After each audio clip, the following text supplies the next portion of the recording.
Studi Pendidikan Bahasa dan Sastra Indonesia Fakultas Keguruan. Di sini saya ingin mewawancara Ibu untuk memenuhi ujian tengah semester mata kuliah Metodologi Penelitian Pengajaran Bahasa Indonesia. Sebelumnya bisa Ibu perkenalkan nama Ibu? Ya, terima kasih. Saya perkenalkan, saya Ibu Ruslan Manurung, mengajar di SMP Negeri 2 Bintan, yaitu kelas 9. Sebelumnya Ibu sudah berapa lama mengajar di sekolah ini? Ibu mengajar di sekolah ini sudah 30 tahun. Lama Ibu? Ibu mengajar di kelas berapa aja, Bu? Untuk tahun ajaran 2021-2022, Ibu mengajar di kelas 9A, B, C, D, E, F. 6 kelas. Metode dan strategi pembelajaran seperti apa yang Ibu gunakan?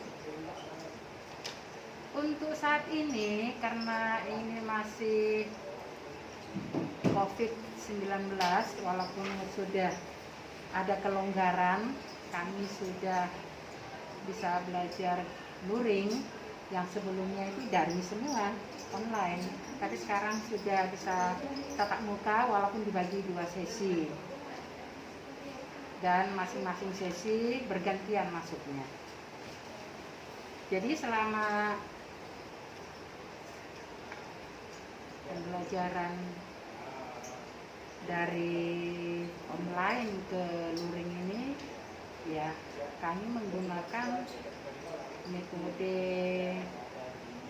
saintifik walaupun tidak maksimal, karena kami menggunakannya melalui Google Classroom, WA kelas, dan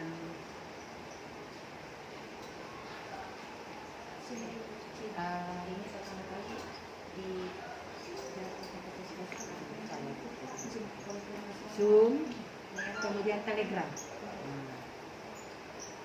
Kemudian media pembelajaran yang digunakan saat mengajar? Metodenya, Media. media yang digunakan dalam mengajar ini, karena ini online, itu mengambil juga dari YouTube, ya, kemudian dari media sosial. Jadi kita bagikan linknya kepada anak, dan anak nanti buka linknya dan dia mendengarkan dan belajar. Kemudian dia mencatat, dan bagi siswa yang tidak mengerti boleh langsung di WA ke WA kelas atau ke ibu untuk menanyakan hal-hal yang tidak mengerti. Itulah media yang kami gunakan, karena sekarang ini memang ya itulah media yang paling cepat dan anak-anak juga suka itu. Dengan melihat YouTube itu dia lebih suka. Itulah media yang kami gunakan. Ibu, menurut Ibu setelah menggunakan metode, strategi dan media yang telah diajarkan, bagaimana hasil dari pembelajaran tersebut, Bu? Setelah menggunakan metode, strategi, dan media yang kami gunakan dalam mengajar, hasilnya bagi siswa yang aktif, yang kreatif, itu nilainya bagus, sangat bagus gitu deh. Tapi ya terus terang aja banyak juga siswa yang nilainya kurang bagus. Ya mungkin dia lebih tertarik ya, bermain game gitu ya. Jadi tergantung daripada siswanya dan keterlibatan orang tua di dalam mengontrol belajar di rumah. Gitu. Jadi kalau siswa yang cerdas, dia nilainya bagus, sangat bagus. Gitu. Tapi bagi siswa yang tidak memanfaatkan media tadi, ya tidak bagus. Gitu.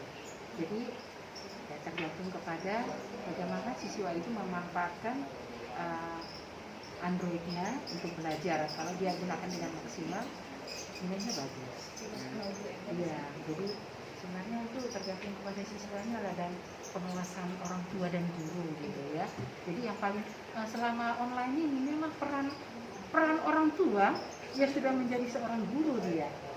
Kalau orang tuanya tidak ikut ambil bagian, ya anak-anaknya memang bahkan tidak mengikuti pembelajaran. Jadi masalah hasil ya itu tadi tergantung siswanya, pengawasan orang tua, ya, dan komunikasi kita yang baik dengan siswa. Kemudian kendala selama proses belajar mengajar ini? Kendala selama online dengan luring itu berbeda.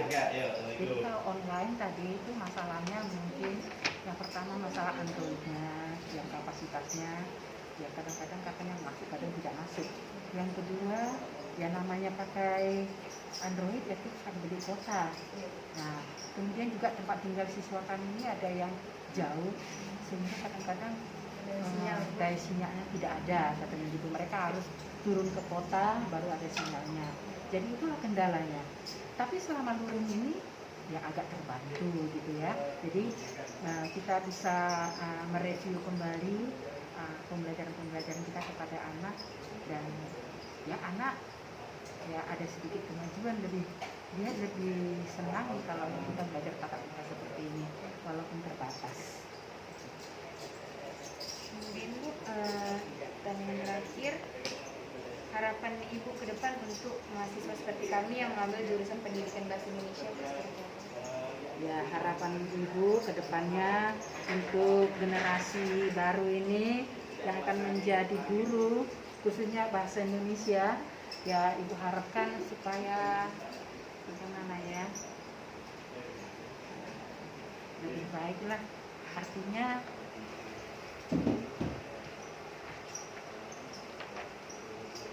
mampu memberikan yang terbaik bagi siswa. Dan jangan lupa kita adalah pelayan daripada siswa-siswa kita.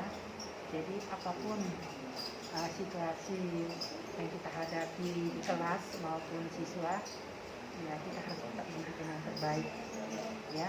Dan kita juga berharap ya, jangan pelit gitu kepada siswa, jangan maksudnya itu Ibu mengharapkan kita harus loyal kepada anak-anak. Artinya kita harus bisa menyediakan waktu kita buat anak-anak gitu ya.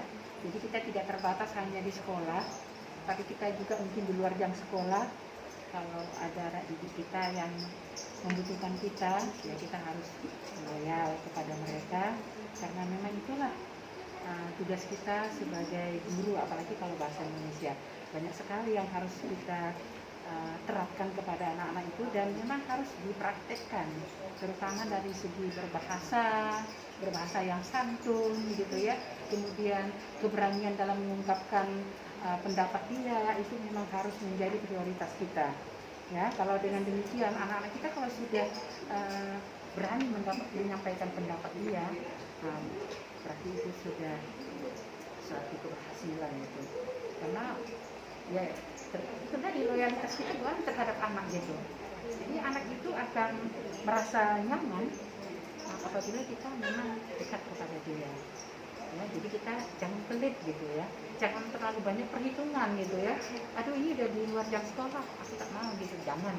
Jadi kita harus membuka diri lah kapan kita siap gitu. Cuman kita kalau pas kita memang lagi sibuk, kita terbuka aja kepada anak itu. Dia lebih senang kalau kita terbuka. Oh ya, maaf hari ini Ibu, jangan hari ini ya. Mungkin nanti kira-kira 1 jam ke depan, 2 jam ke depan nanti kita bisa ngobrol lagi, kita bisa komunikasi lagi. Mungkin itu sangat penting ya untuk kedepannya. Jadilah guru yang loyal. Jangan pelit kepada anak. Maksudnya pelit di sini menyediakan waktu dan ilmu kita, ya. Karena semakin kita banyak memberi kepada anak, semakin kita dekat kepada anak, ya itu sangat berharga bagi dia. Nah, mungkin itu saja harapan Ibu ke depannya. Kalian pasti bisa menjadi yang terbaik, gitu. Menjadi guru bahasa Indonesia yang terbaik dan yang selalu dirindukan anak, ya. Karena ini tadi komunikasinya bagus. Mungkin itu saja yang dapat saya sampaikan. Baik Bu, saya mengucapkan banyak terima kasih kepada Ibu sudah mau meluangkan waktunya untuk dapat saya. Terima kasih Bu.